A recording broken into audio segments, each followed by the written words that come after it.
Alors, qu'est-ce qu'on va faire, mon Dieu? Qu'est-ce qu'on va faire? D'abord, qu'est-ce que nous faisons là? Ça, on se le demande. Qu'est-ce que nous faisons là? Nous sommes venus faire quoi? Ménage. J'ai annoncé quelque chose hier soir. Hein, qu'est-ce que nous sommes venus faire cette année? Moi, ce que j'ai remarqué, c'est qu'il fallait se reposer. Ah, ça, pour nous, c'est important, parce que d'habitude, on ne se repose pas comme ça. D'habitude, vous menez est-ce que c'est un pèlerinage ce que vous faites? D'habitude? Non. Vous les... Ah si. Si.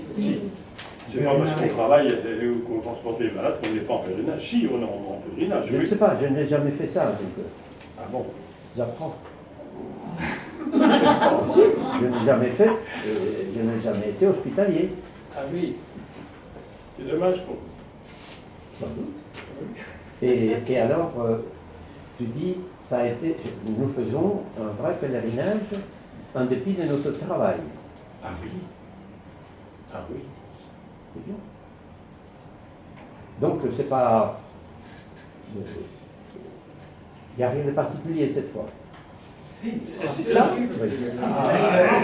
On n'a pas nos malades. on n'a pas la charge, Oui. la charge de l'autre, de préparer le matin, d'assister pendant la journée, de coucher le soir. Donc on est plus libre. Et la veille de nuit, et la veille de jour. C'est pas vrai. Quand c'est bien, s'occuper de l'autre, c'est formidable, mais on n'a pas le temps de souffler. On participe quand même. Quand même, En gros, on vit pleinement, on vit pleinement quand même avec. Quand même. D'accord. Mais des fois pas assez. oui, mais on participe à D'accord. toutes les cérémonies. On y assiste, ouais, maximum. Sauf ceux qui sont de garde, sauf ceux qui sont en train de se reposer, parce que des fois il y en a qui sont en train de se reposer.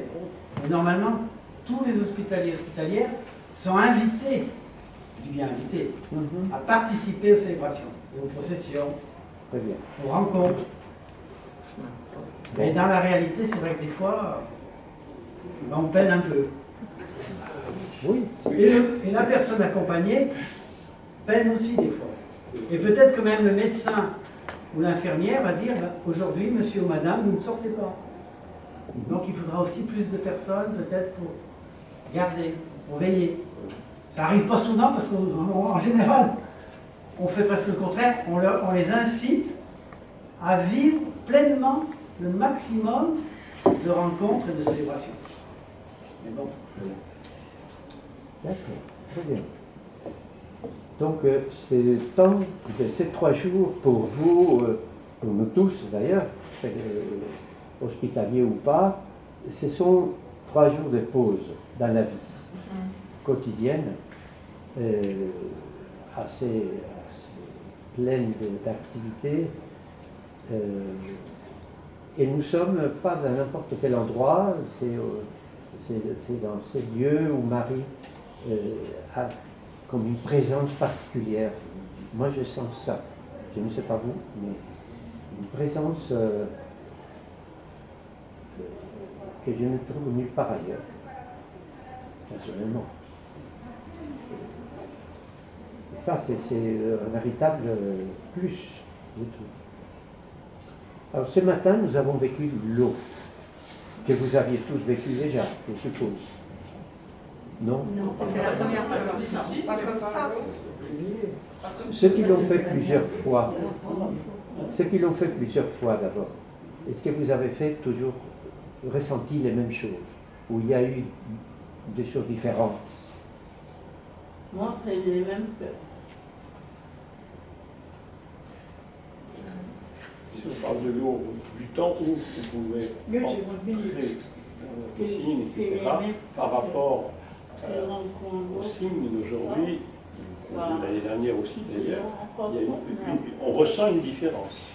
Enfin, pour moi, je ressens une différence. Le symbole est très fort, la prière est très forte, ce qu'on a vécu ce matin ou encore l'année, c'est très fort, mais ce n'est pas la même chose. C'est pas la piscine. C'est pas la piscine. D'accord. Pour moi, c'est pareil. C'est pas la même C'est chose. pareil.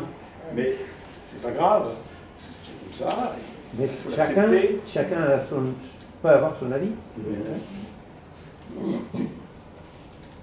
Moi, Je pense que, si vous me donnez 5 secondes, par rapport à ce que tu viens de dire, qui est très important, on ne ressent pas la même chose. Ça veut dire que, donc j'ai écouté, mais j'ai en même temps une phrase qui s'élescope, c'est qu'on vit avec une connaissance et un ressenti qui nous porte aussi tous les jours avant de refaire ce passage au bain.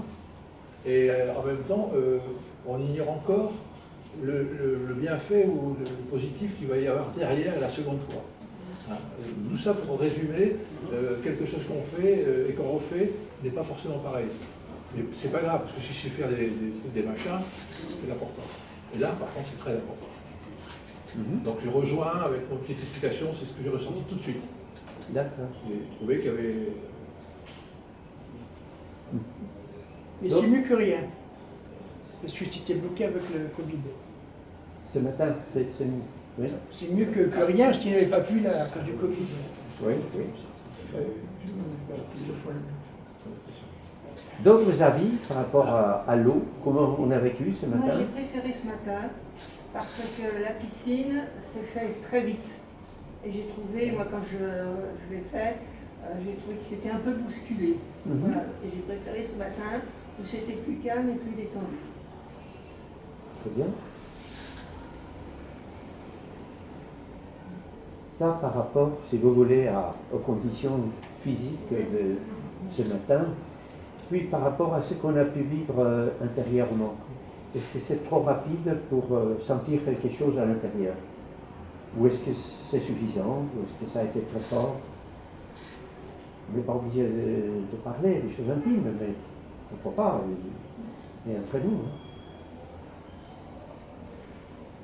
C'était italien, quoi, ils ont fait... Un peu plus fort, s'il te plaît. C'est des Italiens, moi, comme on m'a causé, ben, je ne savais pas trop. C'était italien. C'était italien. Vous avez des âmes italiennes. Donc évidemment la prière c'est un peu différent. Si elle n'est pas intérieure, elle ne peut pas être extérieure. J'ai trouvé très sympathique, très accueillant. On a beaucoup plu. J'ai conduit 2 fois en Italie. 2 fois des niveaux comme ça parce qu'il y avait le corona.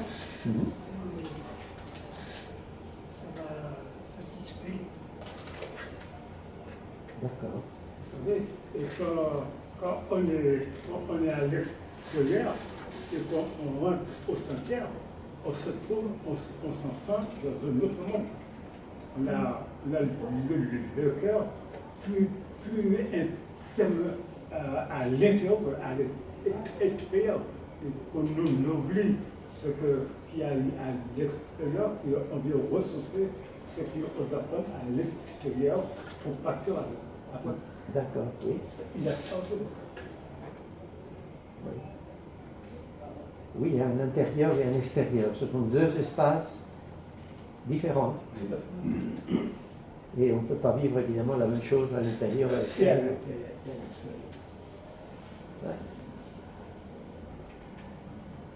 J'ai trouvé très beau ce geste de tendre les mains, de se faire laver les mains. Il y a un abandon quelque part de ce qu'on fait.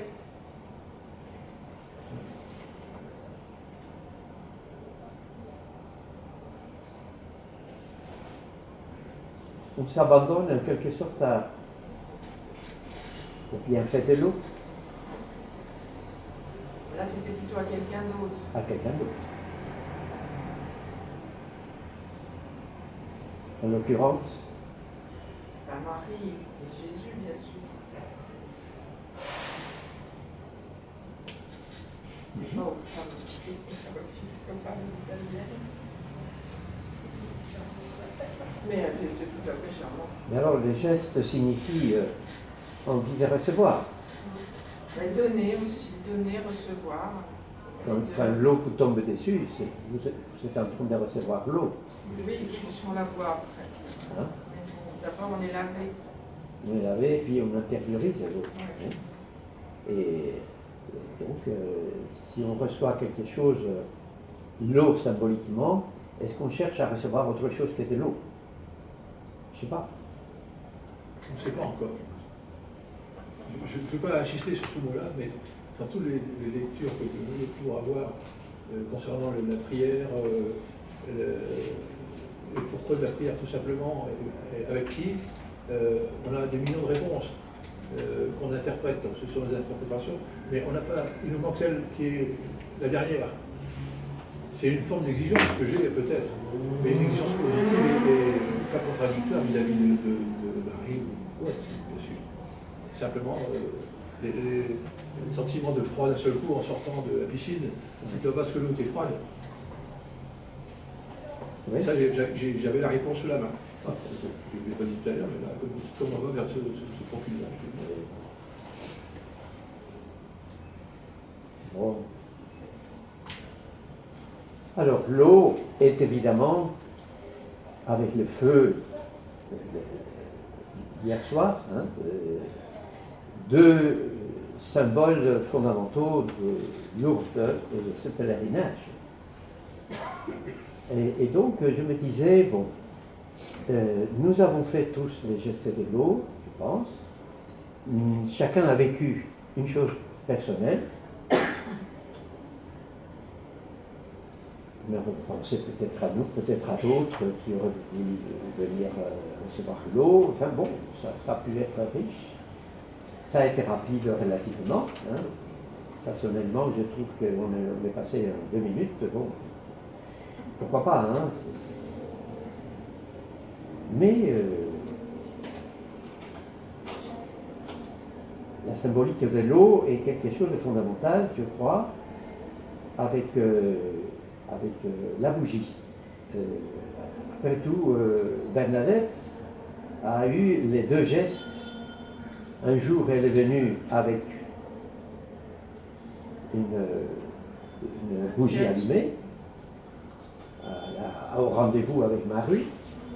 Et sa biographie nous dit aussi qu'un autre jour, elle est venue, un des premiers jours, si ma mémoire est bonne, asperger Marie avec l'eau bénite. Des fois que ce soit satanique. Hein? Parce que sans doute, voisine, le curé, peut-être, je ne sais rien, lui a dit « Ouh là là, ça sent le roussi, asperge la dame d'eau bénite et puis on verra. Si elle disparaît, c'est que c'est diabolique. » Et la réponse de Marie, quelle réponse elle lui a faite? Mais ce n'était pas nécessaire.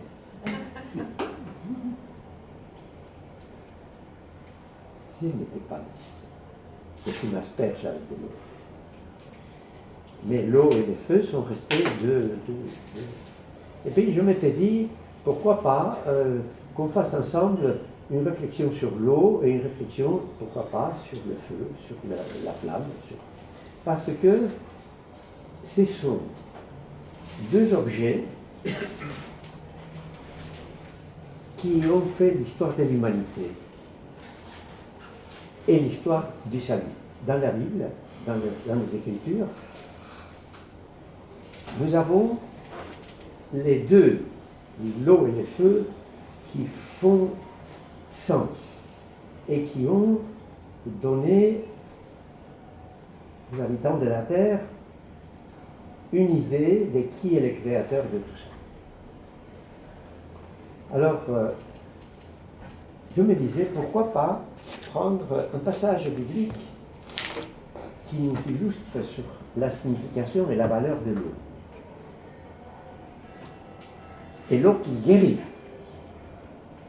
Et donc, j'ai trouvé dans les livres 2e des Rois, chapitre 5, quelque chose que vous avez entendu 1000 fois. Il ne s'agit pas de découvrir quelque chose de neuf, mais de le savourer un peu ensemble.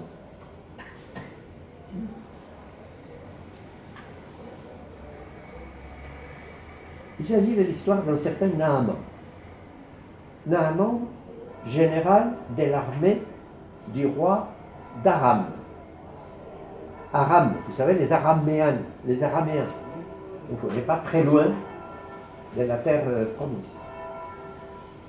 Naaman était général de l'armée du roi d'Aram.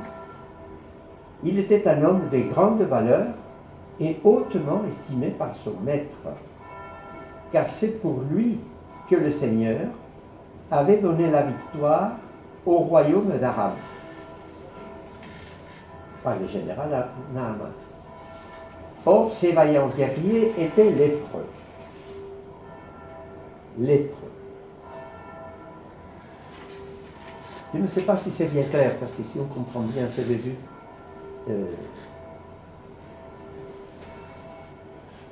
donc, si les rois d'Aram avaient gagné la guerre contre Israël, c'était parce que Dieu avait voulu punir Israël.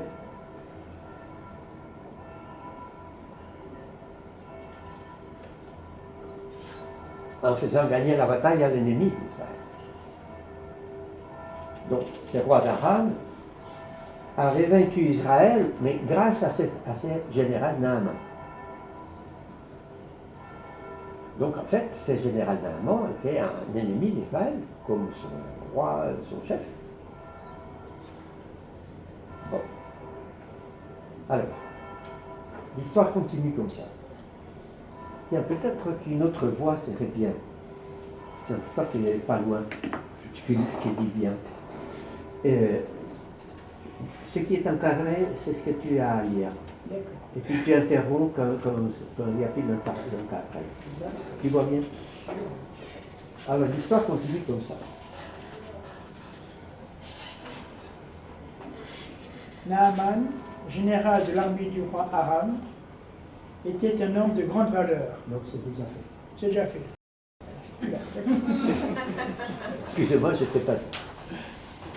Les Araméens, au cours d'une expédition en terre d'Israël, avaient fait prisonnière une fillette qui fut mise au service de la femme de Naaman. Elle dit à sa maîtresse, « Ah, si mon maître s'adressait au prophète qui est en Samarie, celui-ci le délivrerait de sa lèpre. » Naaman, à la voir auprès du roi, il lui dit, « Voilà ce que la jeune fille d'Israël a déclaré. » Le roi d'Aram lui répondit, « Va, mets-toi en route, j'envoie une lettre au roi d'Israël. » Naaman partit donc, il emporta 10 lingots d'argent, 6000 pièces d'or, 10 vêtements de fête. Il remit la lettre au roi d'Israël. Celui-ci portait en même temps que Celui-ci portait en même temps que te parvient cette lettre, je t'envoie Naaman, mon serviteur, pour que tu te délivres de sa lèpre. Quand le roi Israël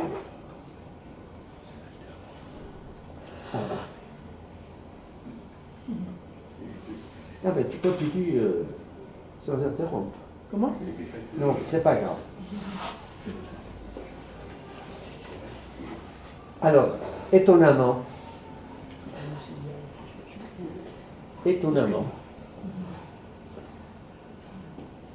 c'est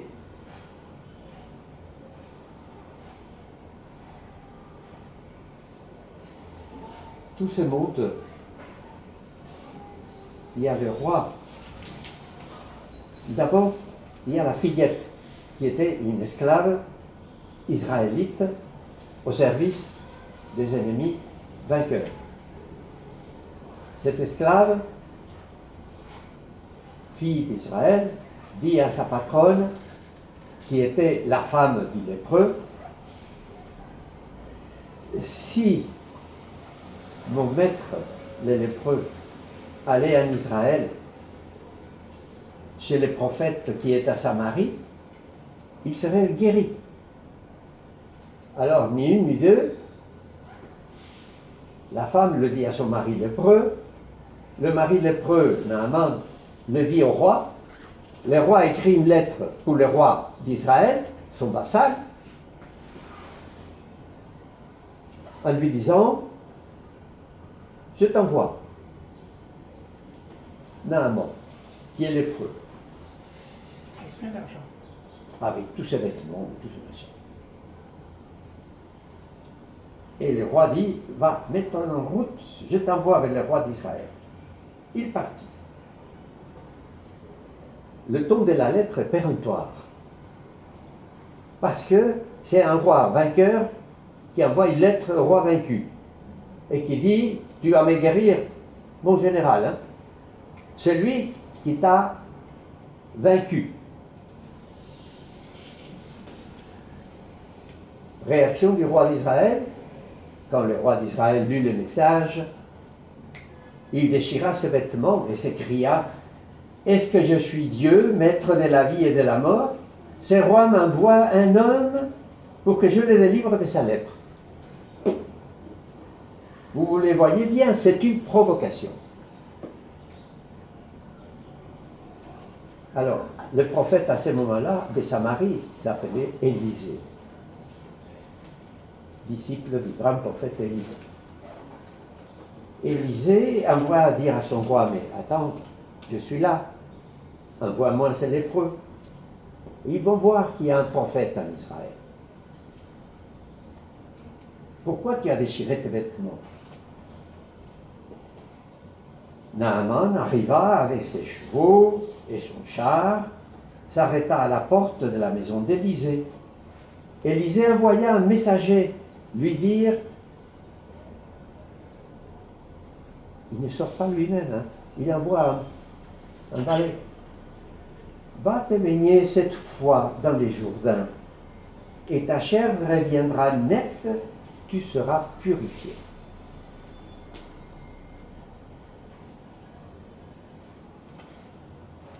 Les craintes du roi d'Israël étaient justifiées. L'attitude d'Élisée, le prophète, il semble très sûr de lui.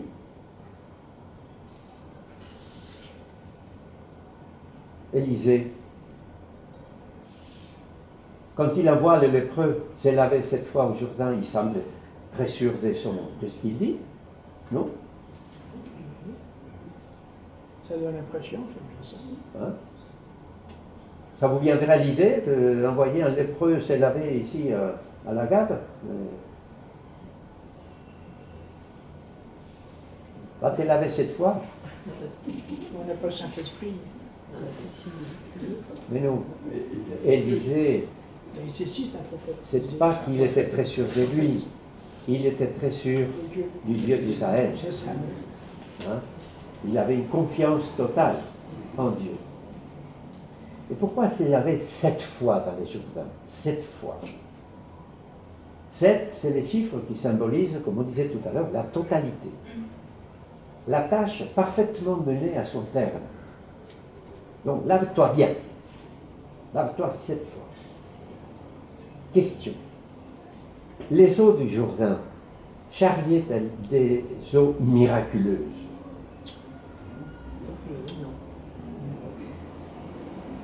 Ben, vous connaissez la suite de l'histoire. Oui, puis j'ai justifié dans le Jourdain. Donc, on s'appuie la suite de l'histoire. La suite de l'histoire, c'est que Naaman se fâche. Et il s'éloigne en disant, je m'étais dit, sûrement, il va sortir, ce prophète, et se tenir debout pour invoquer le nom du Seigneur, son Dieu.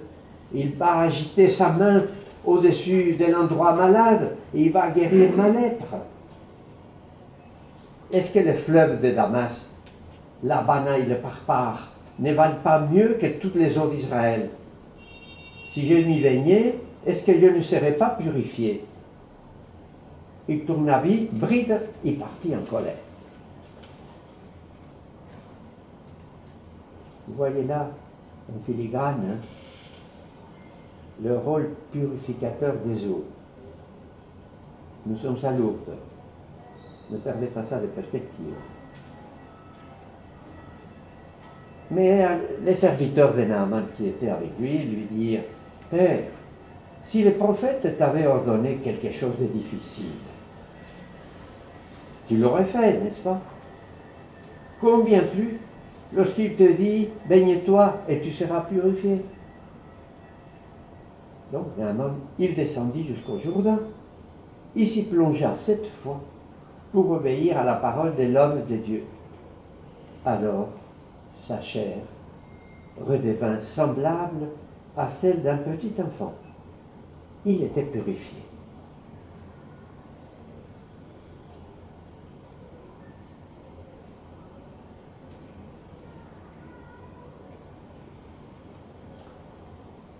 Quel rôle joue dans ces textes le serviteur de Naaman?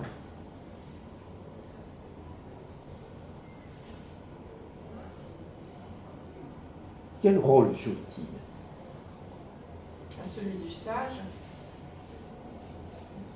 Les sages.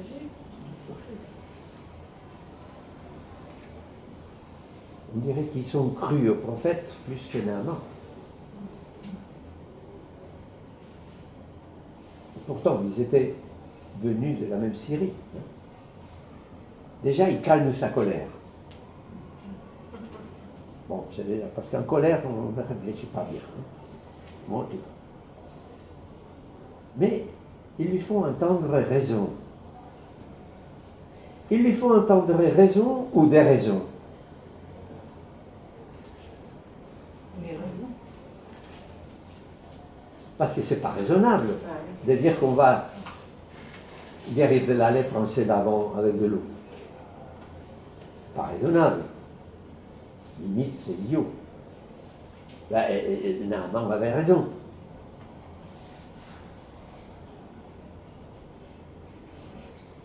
Les eaux qui sont dans Mésopotamie sont bien meilleures que celles du Jourdain, surtout maintenant. Vous avez vu les eaux du Jourdain maintenant? Sur l'air. Boueuses. Mais apparemment, d'après les textes, ces hommes aident Naaman à faire confiance à Élisée, au point de se plier à son injonction. D'où ce pouvoir de guérir la lèpre pouvait-il venir? Pas de l'eau de Jourdain.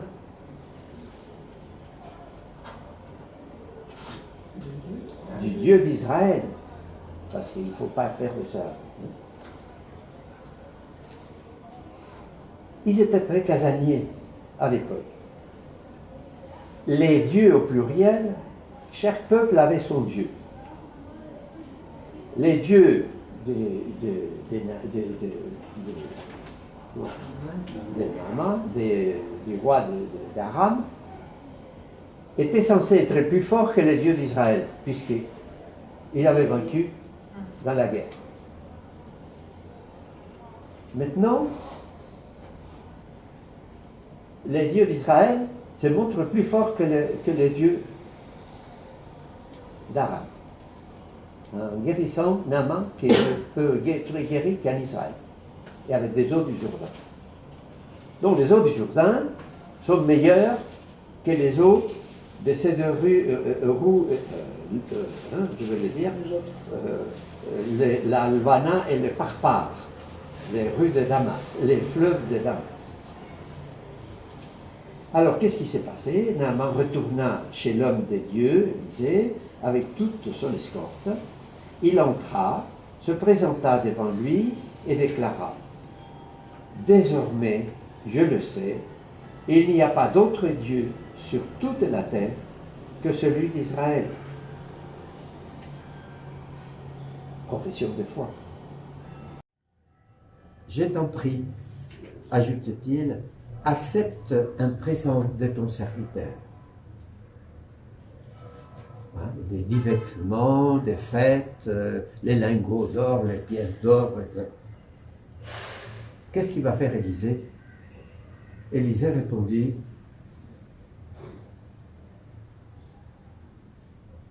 par la vie du Seigneur que je sers, je n'accepterai rien.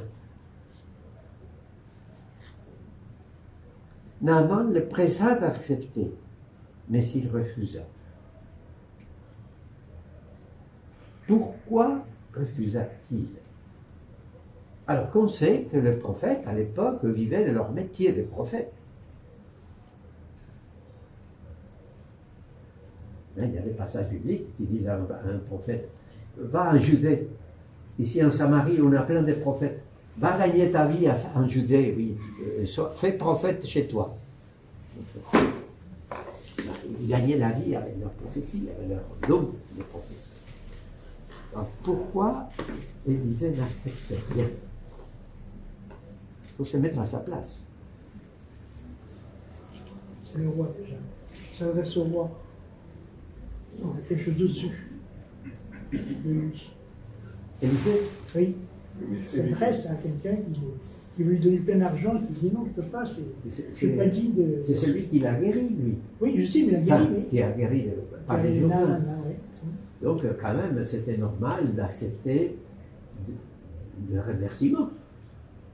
Non? Mais s'il acceptait le remerciement, c'est comme si cela venait de lui. Or, ça ne vient pas de lui, ça vient de Dieu. Donc, je n'accepte rien, puisque c'est pas moi qui t'ai donné, c'est pas moi qui t'ai guéri, c'est Dieu qui t'a guéri. Je trouve génial ce que tu dis, tu penses pareil que moi.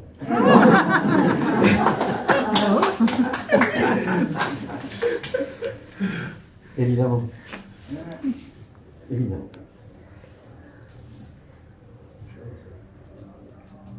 Il ne fallait pas que ces païens, qui n'étaient pas israélites, pensent que c'était par sa force que les miracles s'étaient faits. Ni par l'eau, d'ailleurs. Il fallait qu'ils reconnaissent le Seigneur d'Israël et sa puissante miséricorde. Donc, en fait, Élisée aurait été malhonnête s'il s'était octroyé les bénéfices matériels de cette guérison. Alors que Naaman venait d'avouer ou de confesser, j'avoue, désormais je le sais, il n'y a pas d'autre Dieu sur toute la terre que celui d'Israël.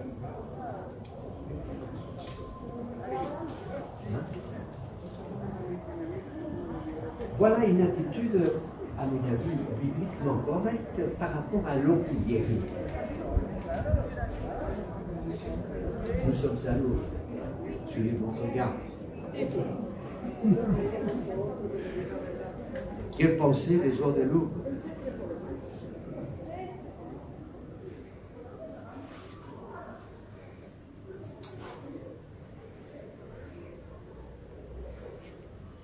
Ça reste comme une interrogation, quand même.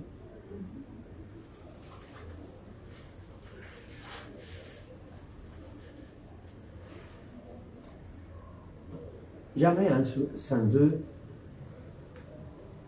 Ça va, c'est pas trop fatigant, ça va? Hein, on est en fin de journée quand même. Presque. Je parle. Je sais que vous êtes jeunes, moi aussi. Si on voyait un peu comment Jésus a traité la chose de l'eau. Il a fait des guérisons avec de l'eau. Saint Jean, chapitre 9. En passant, Jésus vit un homme aveugle de naissance. Cette fois, c'est un aveugle. Ses disciples l'interrogeaient. Rabbi, qui a péché, lui ou ses parents, pour qu'il soit né aveugle? À l'époque, c'était ça. Tu as péché, tu as la punition. Ça. Quand on était né aveugle, il n'avait pas pu pécher avant, le sein de sa mère. Donc, c'était ses parents peut-être qui avaient péché. Ils ont été punis. C'était la mentalité de l'époque. Ce n'est pas notre mentalité à nous aujourd'hui. Les maladies ne sont pas des punitions. La Covid, ce n'est pas une punition. Les volcans qui explosent, ce n'est pas des punitions. Ni les tsunamis, ni les cancers. La liste est longue. La croix de Jésus, ce n'était pas une punition adressée à Jésus.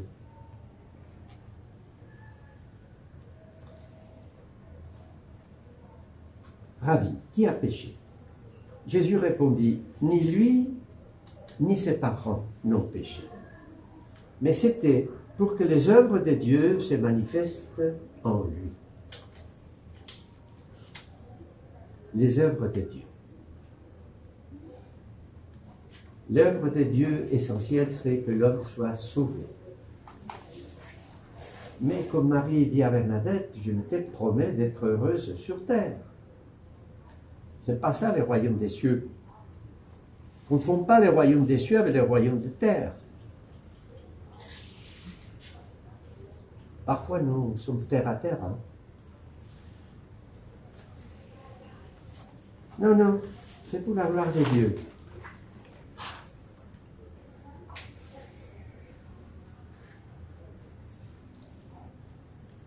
Aussi longtemps que je suis dans le monde, je suis la lumière du monde, dit Jésus à ses disciples.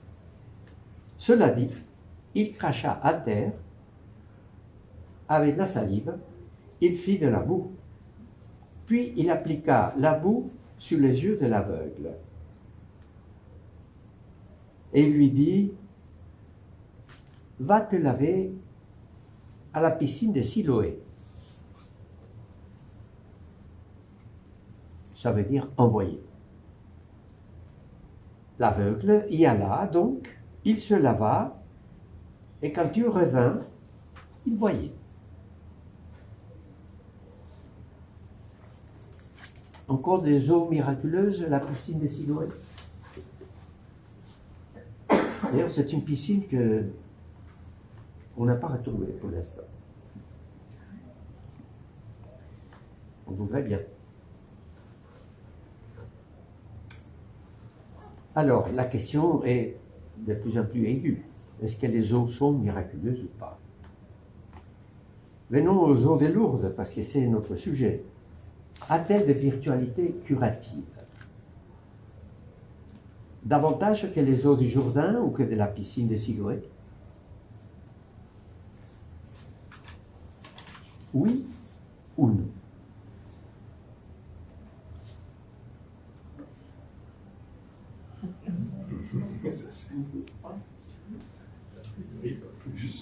A priori, pas plus.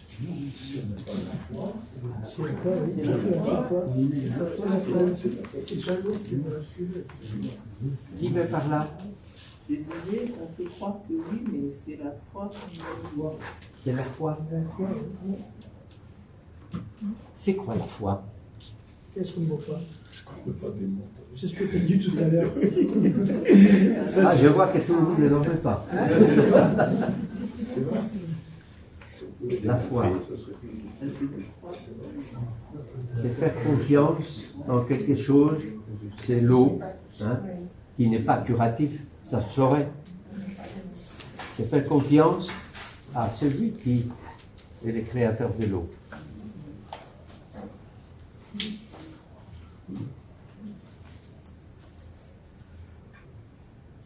Parce qu'il y a beaucoup de miracles qui sont reconnus par l'Église, qui s'y sont produits. Bien plus que partout ailleurs. C'est pour ça qu'il y a du monde qui vient de partout, de tous les continents. Que vient-il chercher à Lourdes? La guérison? Très probablement des guérisons, puisque la réputation des eaux de Lourdes sont des eaux médicinales, non curatives, non, je ne sais rien. C'est la réputation. Il faut venir autant du Japon que de l'Alaska, de partout. En ce moment, on ne les voit pas beaucoup, mais c'est vrai. Beaucoup de miracles se font. Et bien d'autres miracles non reconnus officiellement. Officiellement, on est à 72 ou quelque chose comme ça. Hein? Officiellement reconnu par l'Église après 10 ans de fouilles, même problème. Bon. Mais le miracle là-dedans, c'est il faut accepter sa maladie. Accepter sa maladie telle qu'elle est et la supporter. Ah, ça c'est le miracle qui peut nous arriver à chacun de nous. Ah ouais, ouais. On n'a pas besoin de venir à Lourdes pour ça. Ah non, mais bon, c'est... Oui. Mais bon, il y a des guérisons bien certifiées quand même. Ah ouais. Ça c'est clair, c'est pas discuté. D'accord. Et pas, pour ceux qui sont guéris, les eaux sont curatives, mais il y a des millions de malades qui partent bredouilles aussi. Donc, ça veut dire que les eaux de Lourdes en elles-mêmes ne sont pas à 100% curatives. Et comme vous le signalez, ben, donc, pourquoi boire, pourquoi y plonger, pourquoi se frotter les mains, pourquoi se frotter le visage, pourquoi emporter des bidons chez soi, pourquoi? Parce qu'on croit c'est tout. Et ce qui est derrière, surtout ce qui est derrière, c'est pas l'eau par elle-même. Ce qu'il y a derrière. Parce que c'est un signe. C'est un signe. De quoi c'est un signe? L'action du Seigneur. Oui. Ça fonctionne plutôt comme un symbole, comme un signe.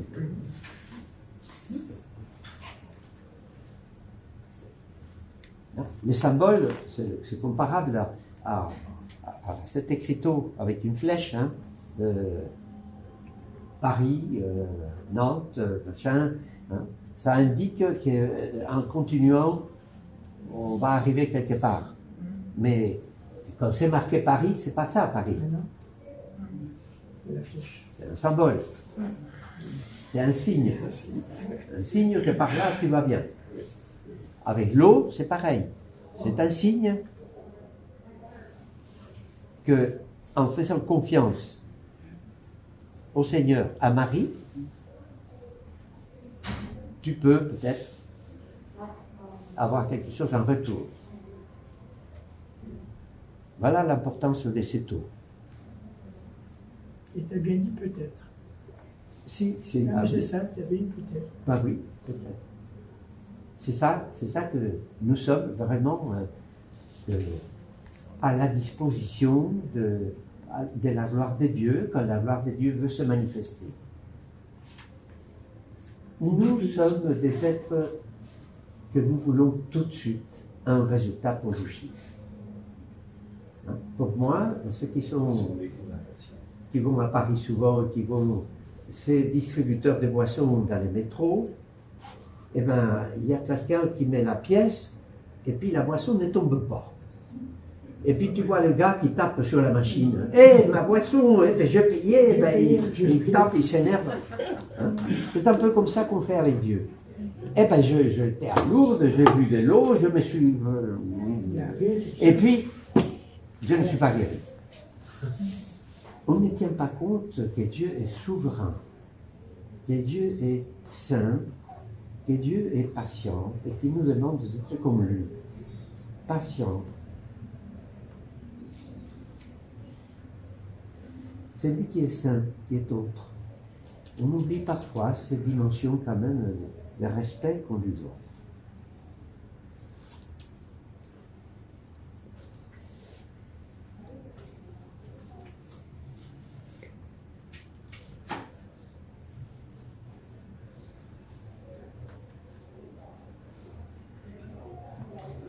Qu'est-ce qu'il y a de particulier à Lourdes? Pourquoi l'Église s'y engage? Parce que les conditions y sont réunies pour favoriser le développement de la foi du pèlerin et du malade. L'histoire de Bernadette est de la naissance d'une source sous ses mains, suivant l'injonction de Marie. Hein? Vous vous souvenez? Marie lui dit tripote la terre, vas-y. Et puis il y a de l'eau, petite d'eau, puis après davantage. Ouais.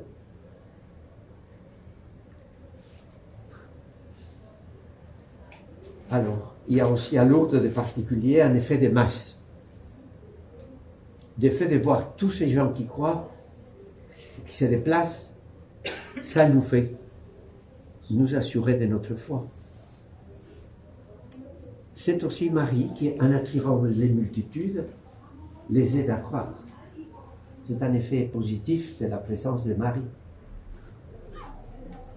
Elle les attire avec l'envie d'être guéri ou d'obtenir quelque chose, et puis en même temps, elle renforce quelque chose d'invisible qui est la foi.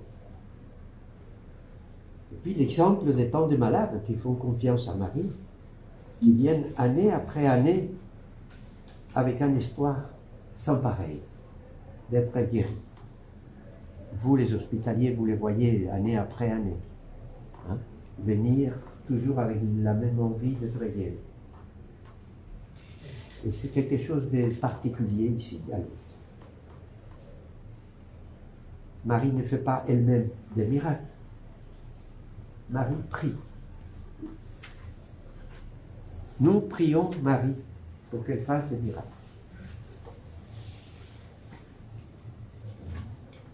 Hein? Nous prions Marie poliment de faire des miracles, de prier pour nous, pardon. Hein? Priez pour nous, pauvres pécheurs. On lui dit. On ne dit pas fais des miracles, mais prie pour que le Seigneur fasse des miracles. Les protestants nous reprochent, avec raison, que nous pensons que Marie fait des miracles. Il faut avoir ça bien présenté. Marie est la médiatrice, encore c'est un mot discutable, est celle par qui passent les grâces de Dieu. C'est le canal par lequel passent les grâces de Dieu. Voilà. C'est la position de l'Église. Voilà. Françoise. Je voudrais revenir sur, tu parlais de l'eau qui était un symbole, mais comme dans l'Église, je trouve que chaque symbole s'accompagne d'une prière. Je pense que quand on est en l'eau comme ce matin, je trouve que la prière est aussi importante que le geste.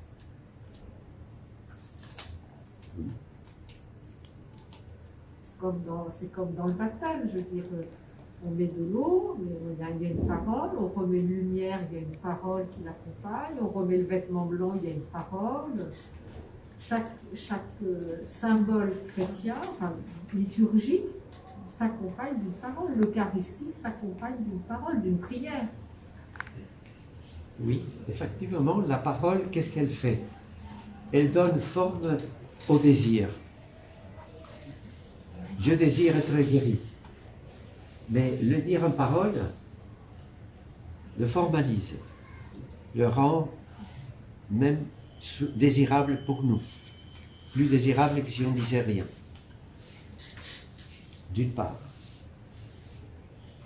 Vous voyez, Naaman, dont on a parlé, elle a formalisé sa demande.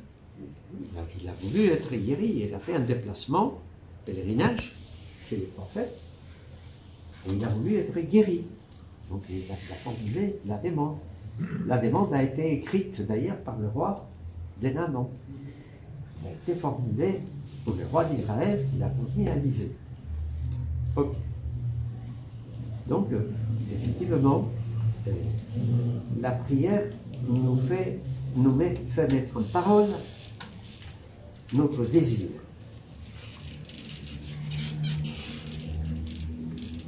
Qui est entendu par le Seigneur qui nous habite. Le Saint-Esprit qui nous habite. Et qui inspire lui-même notre prière.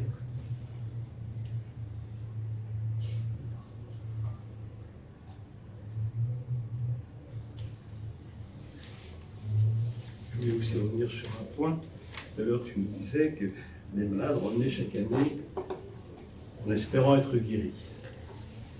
Il est vrai que bon nombre de malades aspirent à être guéris, mais je peux t'assurer qu'il y a des malades qui viennent à Lourdes fréquemment, non pas dans l'espoir d'être guéris, je dirais physiquement, mais de recevoir la force de supporter leurs conditions. C'est quand même une autre attitude. Et cette attitude, elle existe chez certains de nos malades, ça c'est sûr.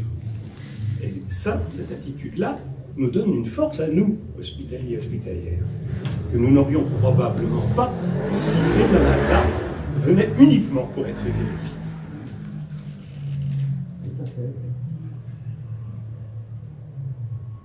Oui, parce qu'on pourrait dire a priori, bon, ils ne veulent plus être guéris parce qu'ils ne croient pas que vont être guéris. Oui. Ils ne se sentent pas dignes, ils sont pécheurs, patati, patata. Hein? On pourrait penser ça. Oui, non. Mais non, en fait, ils ont dit, bon, moi la guérison, pour des raisons qui leur sont personnelles, je ne l'attends pas, je ne la désire pas, en fait. Mais au moins que j'ai la force de la tenir, de la supporter.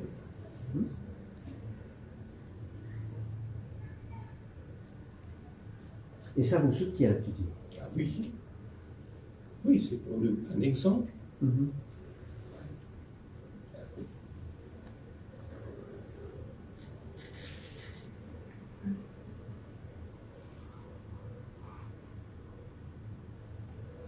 Quelquefois, je réalise aussi qu'il y a beaucoup plus malheureux qu'eux. Et quelque part, ça leur fait faire un espèce de cheminement intérieur, leur de dire, je ne devrais pas trop me plaindre, moi, parce qu'à côté de moi, j'ai quelqu'un qui souffre beaucoup plus. Parce qu'entre eux, il y a aussi un échange quand même, peut-être pas tous, mais il y en a qui aiment bien communiquer. Et du coup, ça les renforce. Et c'est vrai que je pense qu'après un séjour ici de quelques jours, entouré du mieux possible par les hospitaliers, hospitalières, médecins, infirmières, que ce soit tous les services, le restaurant, les chambres et tout, ils se sentent aussi tellement aimés qu'ils reviennent chez eux, effectivement, avec une conversion aussi à l'intérieur, et de plus regarder pareil. Et puis je pense, comme on les regarde, comme dirait ta Marie, comme une personne, hein, Bernadette disait, regardez comme une personne. Mais c'est vrai qu'ici, ils se sentent tellement regardés comme une personne et comme n'importe qui se sentent reconnus et quelque part ça fait des femmes et des hommes qui deviennent un peu plus debout, même s'ils sont assis. Et ça c'est beau. Et ça ils aiment bien nous le dire aussi. Ça les fortifie. Peut-être aussi ça fortifie, peut-être aussi leur espérance et leur foi, tout ce qu'on peut mettre derrière, hein, ou dedans. C'est vrai que ce qui est un peu miraculeux aussi quand on est à Lourdes, c'est que c'est jamais la même célébration, c'est jamais le même moment, c'est jamais la même procession, c'est jamais la même rencontre qui fait que ce pèlerinage nous marquera de telle ou telle manière. Comme je suis persuadé qu'entre nous, cette démarche de pèlerinage aujourd'hui nous marquera d'une manière différente, comme elle nous a marqué l'année dernière au mois d'octobre. Il y a des gens qui disent, mais je n'avais jamais vécu l'autre comme ça. Et moi j'ai entendu cet été, au mois de juillet, avec les studios catholiques, quelqu'un qui m'a écrit, ce fut mon plus beau des pèlerinages. Mais comment on peut dire qu'il y a un pèlerinage plus beau que l'autre? Eh bien si. Peut-être qu'il y a quelque chose, une rencontre, une parole. Sans doute votre parole, Père, va énormément nous faire cheminer. Les échanges qu'on a entendus vont nous faire cheminer et ça va nous nourrir, je suis sûr. Alors, je saute sur la parole, sur le mot amour. Est-ce que vous, les hospitaliers, ceux qui ont déjà de l'expérience et d'autres, j'entends qui commencent maintenant, hein, est-ce que vous êtes conscient que l'amour de Dieu envers ce malade-là passe à travers vos choix? C'est pas évident de se rendre compte de ça. Cependant, c'est bien dit dans l'Évangile. Ce que vous avez fait à l'un d'eux, vous l'avez fait à moi. En fait, l'amour de Dieu passe à travers vous vers ces malades-là. C'est prétentieux. Non. Non. Pour moi, c'est plutôt un signe d'humilité parce que c'est pas vous qui faites. C'est pas vous qui éprouvez de l'amour pour cette personne. C'est l'esprit en vous qui aime cette personne.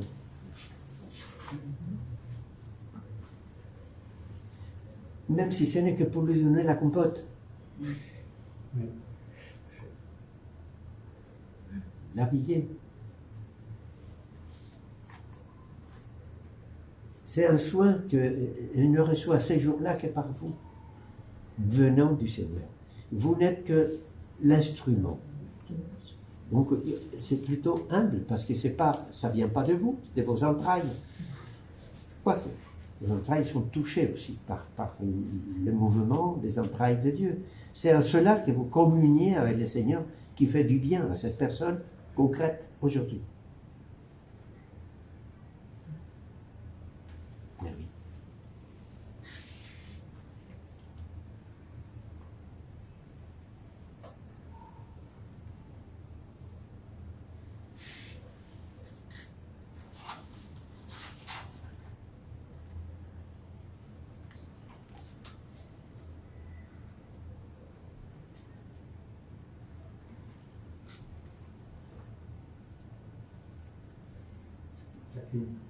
Et je dirais qu'on se rend compte, ça fait pas vraiment pour moi personnellement, ça fait assez des miracles de se rendre compte de faire ces genres d'échanges.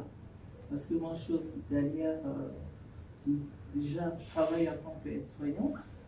Et ce que vous venez de dire, l'amour qu'on donne aux malades, et pour nous, c'est une récompense de savoir qu'on a fait du bien à quelqu'un. Comme pour la compote, vous voulez parler de compote. Quand on arrive à aider quelqu'un à manger, à l'inciter, prends un petit peu, ça va te faire du bien.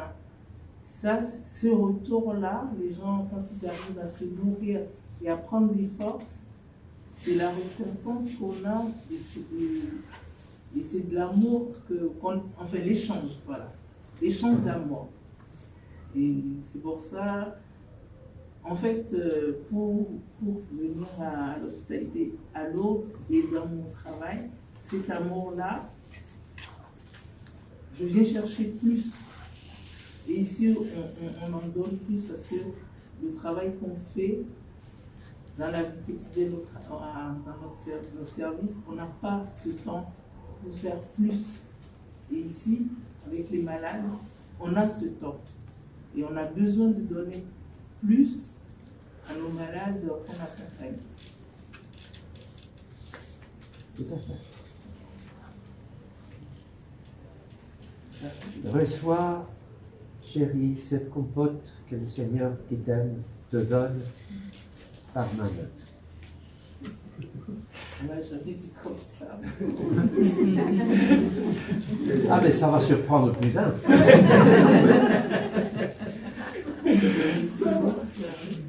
On les encourage vivement à le faire. Bon, il y a des façons. Le tout important, c'est qu'on ne se prenne pas pour la cuisse des Jupiter. C'est le plus important, c'est sûr. On est des instruments sans valeur. Le Seigneur nous a pris là où on était, dans notre grotte, et nous a mis là où on est, et il nous soutient, nous, pour qu'on ne défaille pas. Voilà, c'est tout ce qu'on peut dire. L'œuvre, c'est pas la nôtre. C'est l'œuvre de Dieu.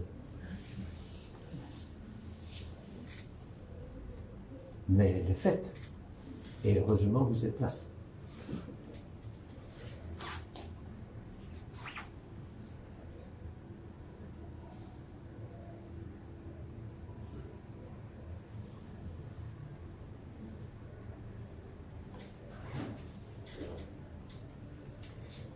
Et alors, vous avez encore un peu de patience ou ça va? Oui. Faut dire, hein. Laissez-nous. Lâchez le basket.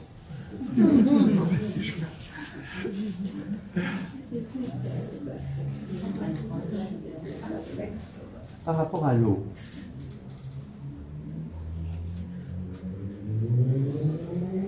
parce que si on prend les Écritures, je l'ai prise dans le 2e livre des Rois, mais dis donc, au tout début,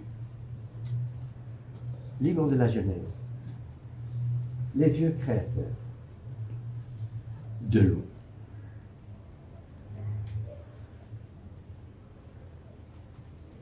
Cette eau qui nous est donnée, déjà, il paraît qu'on est 80% d'eau. Et Saint-Saint est autre chose que de l'eau. Je suis les personnes. Sur moi aussi. Bon, c'est une blague. Ça va. C'est une blague venant d'un prêtre.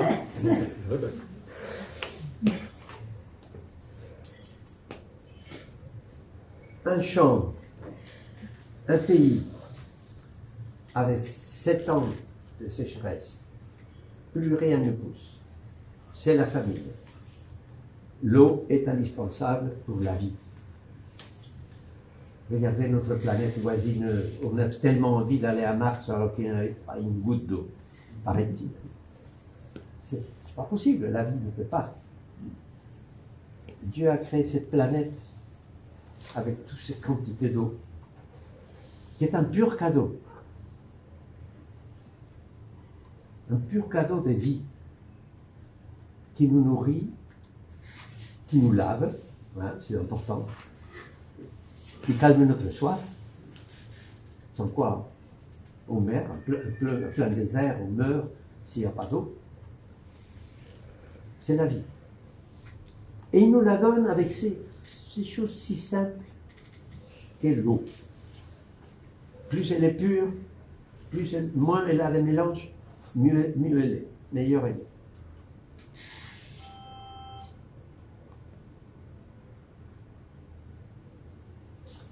Alors, dans cette eau, l'amour de Dieu est présent et agissant. Dans les guérisons, oui, mais si on va plus loin, dans toute notre vie, l'importance, le cadeau que Dieu nous fait par l'eau est un cadeau tellement anonyme, invisible, incolore, inodore, sans saveur. Et il est là, en train de nous donner sa vie. Déjà une vie matérielle. Mais il nous donnait aussi son amour.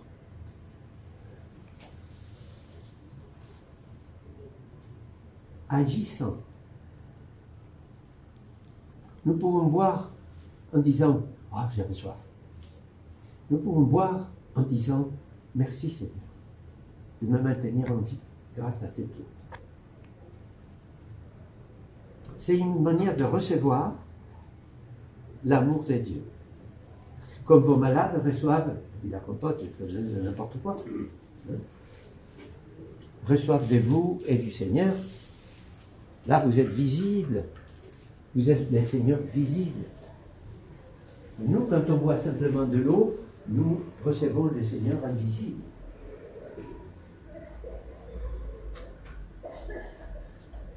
Et Saint Ignace, si vous avez fait des exercices spirituels une fois dans la vie, termine le mois d'exercice spirituel par une contemplation pour boucler l'amour. Et il commence comme ça, justement, le Seigneur qui habite dans l'eau, qui habite dans les fleurs, qui donne force à la végétation, qui donne, etc., etc., etc. Et il conclut toujours en disant, et toi, comment tu vas rendre, comment tu boucler la boucle de l'amour? Qu'est-ce que tu vas donner au Seigneur de l'amour?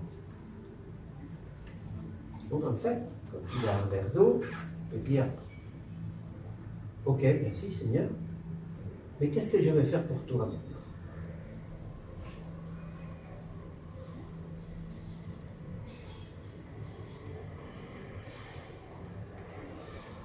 Recevoir, c'est bien.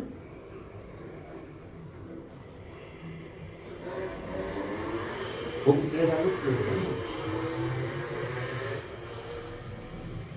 Il faut. Le Seigneur n'a pas besoin de ça.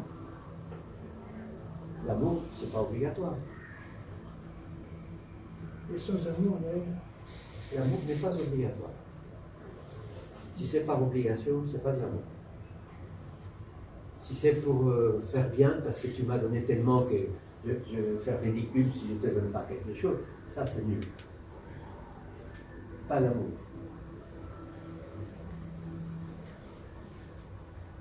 Vous savez, c'est de l'amour.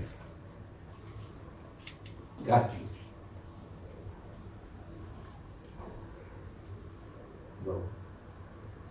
l'eau, oui, l'eau. L'eau est un don précieux. Comment boucler, nous, et rendre au Seigneur créateur de l'eau. En donnant à d'autres. Pardon, tu parles En de donnant. En donnant À d'autres. déjà en donnant de l'eau à ceux qui ont soif. Combien de milliards encore dans le monde qui n'ont pas d'eau potable? Et nous l'utilisons dans les toilettes. Ça revient.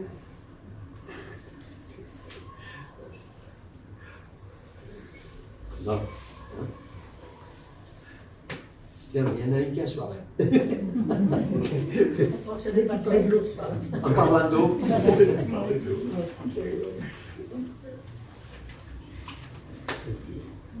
Voilà. Bon, je pense que assez. Il faut savoir arrêter. Je vous propose, puisque prier, c'est effectivement quelque chose qui accompagne.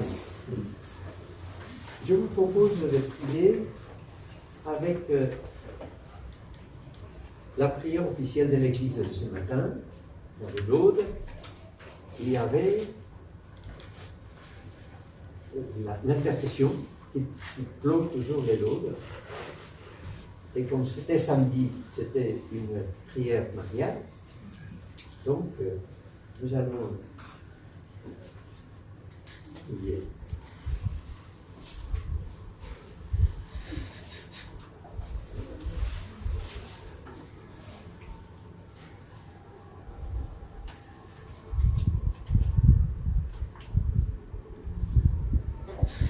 Si tu peux vous du coup à la tête bien aussi. Heureusement qu'on a 2 gens. Merci Seigneur.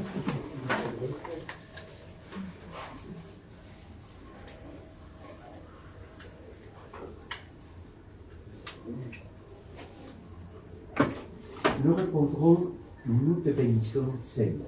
C'est-à-dire nous disons du bien de toi. Avec toutes les générations qui ont chanté la gloire de la Vierge Marie.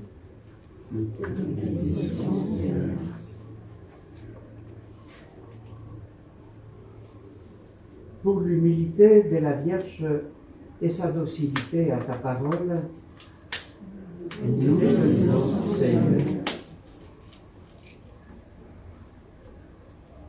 Pour l'allégresse et pour l'œuvre en elle de l'Esprit, nous te bénissons, Seigneur.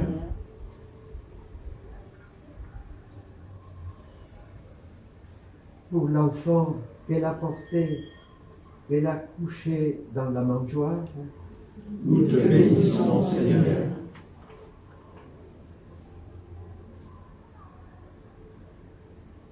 Pour son offrande au temple et son obéissance à la loi, nous te bénissons, Seigneur.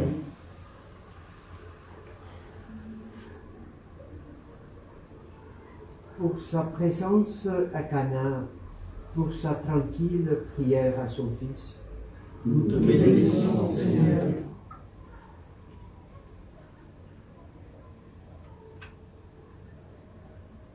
Pour sa foi dans l'épreuve, pour sa force au calvaire, nous te bénissons, Seigneur.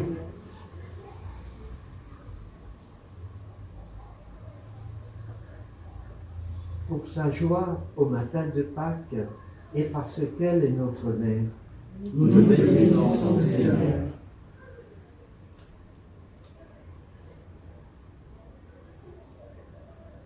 Dieu vous salue, Marie, pleine de grâce, le Seigneur est avec vous. Vous êtes bénie entre toutes les femmes, et Jésus, le fruit de vos entrailles, est béni. Sainte Marie, Mère de Dieu, priez pour nous pauvres pécheurs, maintenant et à l'heure de notre mort. Amen. Écoute-nous, Seigneur, et accorde-nous la paix profonde que nous te demandons. Ainsi, en te cherchant tous les jours de notre vie, et soutenu par la prière de la Vierge Marie, nous parviendrons sans encombre jusqu'à toi. Nous te le demandons par Jésus-Christ, ton Fils, notre Seigneur et notre Dieu, qui règne avec toi et le Saint-Esprit, maintenant et pour les siècles des siècles. Amen. Bénissons le Seigneur. Nous rendons grâce à Dieu. Nous voilà.